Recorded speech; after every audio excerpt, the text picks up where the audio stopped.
இந்த வீடியோவில் என்ன பார்க்கிங்கன்னா, ரஷ்யா வந்து ஆயில் சுத்திகரிப்பு நிலையங்களில் கம்பி வேலி வச்சு மறைச்சிருக்காங்க. எதுக்குன்னா, உக்ரைன் ட்ரோன் வந்து ஈஸியாக ஆயில் சுத்திகரிப்பு நிலையத்தை தாக்குறதுனால இந்த ஐடியாவை யூஸ் பண்ணியிருக்காங்க.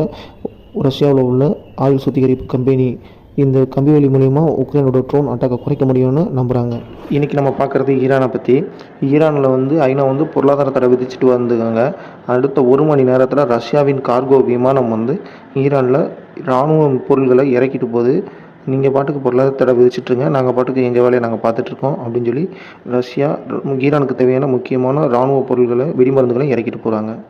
இஸ்ரேலுக்கான ஆயுதங்களை எடுத்து செல்வதற்கு அமெரிக்கா வந்து ஸ்பெயின்கிட்ட வந்து அனுமதி கேட்டிருக்கு. அதுக்கு ஸ்பெயின் வந்து முடியாது, வேறு வழியை நீங்கள் பார்த்துக்கோங்க, எங்கள் வான்வெளியை நாங்கள் மூடுறோம், இஸ்ரேலுக்கான ஆயுதங்களை எங்கள் வழியோ வான்பரப்பு வழியாக நீங்கள் கொண்டு செல்லக்கூடாதுன்னு சொல்லி ஸ்பெயின் வந்து தெரிவிச்சிருக்காங்க. இதுக்கு அமெரிக்கா மாற்றுப்பாதைக்கான ஏற்பாடு பண்ணியிருக்காங்க, இஸ்ரேலுக்கான ஆயுதத்தை கொண்டு போய் இறக்குறதுக்கு அமெரிக்காவிலேருந்து. இந்த மாதிரி வீடியோ உங்களுக்கு பிடிச்சிருந்ததுன்னா சப்ஸ்கிரைப் பண்ணுங்கள், ஷேர் பண்ணுங்கள் மற்றும் லைக் பண்ணுங்கள், பெல் பட்டனை கிளிக் பண்ணுங்கள்.